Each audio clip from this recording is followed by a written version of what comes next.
Hey guys, Deacon Anthony here with my little grasshopper friend. And, as I've been walking around out here in the woods next to this big field, this guy's little friends have been jumping around from grass to grass, hence grasshopper. That's where they get their name. They jump around and they even hop from grass to grass. They've been jumping around and they've been buzzing and they've been making a lot of noise. As I've been praying a rosary, they've just been, as they jump, they make this buzzing noise. And it's gotten to me to think a little bit about the noise of our life.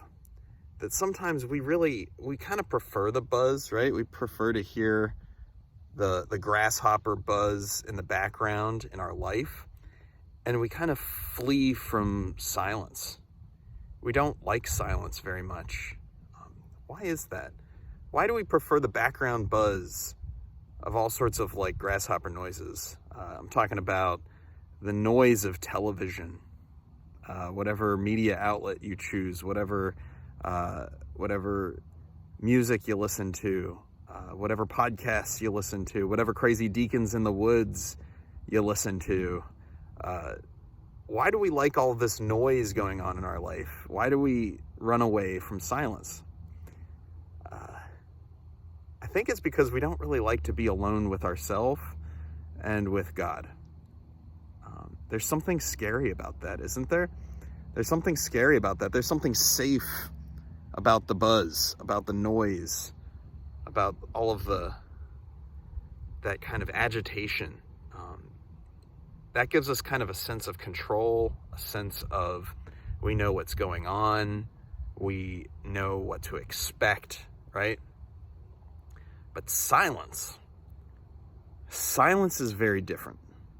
Silence is intimidating.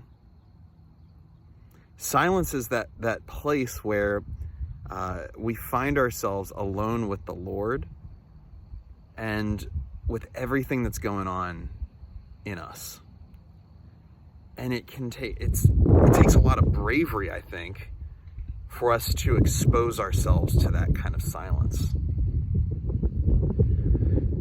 And yet that's precisely where the Lord wants to meet us.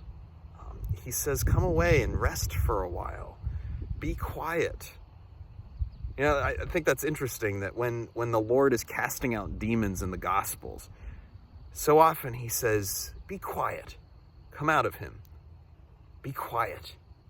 Be still. Be still and know that I am Lord. That's what he's saying to our souls, I think. If we're willing to listen in the silence, he's saying, be still, be quiet. Like, listen to me. I am humble and meek of heart. And I don't babble. I don't fill up your life with noise. I'm not obnoxious. God is not obnoxious. Jesus is like a very subtle voice. He has a subtle voice, and yet he says that my sheep know my voice.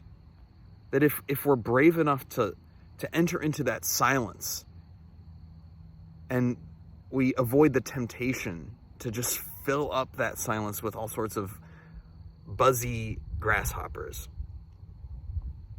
that we can hear the Lord's voice, that we can respond to his voice, that there in the quiet of our heart, even if there's all sorts of external noise going on, if you're in quarantine right now with a bunch of kids, I doubt silence is all that possible, like external silence.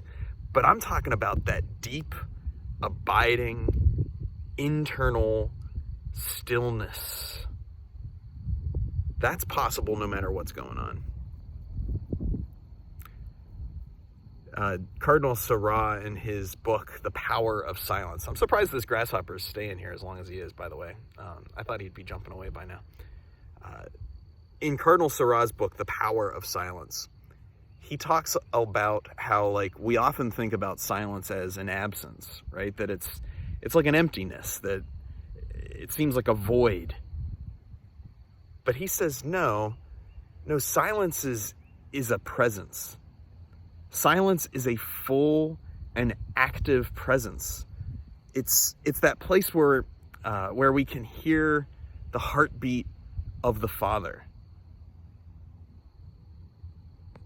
But we need to carve out space for that to happen. We have to make the time and the space possible. And that might involve turning off the television, turning off our podcast machine, turning off this video of me talking on Facebook. Think about all the noise that's in our life. And if we take the moment to give the Lord that space, allow him to do with it whatever he will, that is the kind of silence that he's calling us to encounter him in. And that's the silence within which we start to hear the Lord's voice say, "Follow me, come and rest with me." There he goes. That grasshopper, he went to go rest with the Lord. And the Lord is calling you to enter into silence. Take this opportunity, this moment, this day, that maybe you don't have to go into the office now because of quarantine. You don't have to, you don't have to do all sorts of things at this point.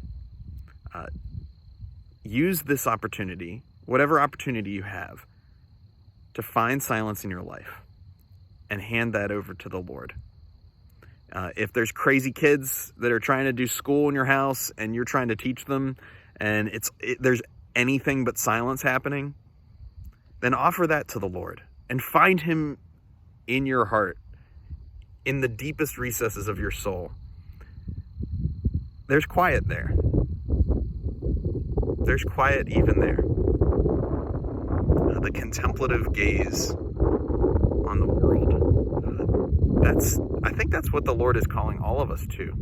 That's part of the peace that the Lord wants to give us. The risen Lord gives us the peace of a silent and still and attentive heart, attentive to his call, attentive to his voice. So from out here in the woods with all the grasshoppers buzzing around, this is Deacon Anthony signing out. God bless you, and I hope and pray that you can find a little bit of the Lord's silence, a full and active silence today.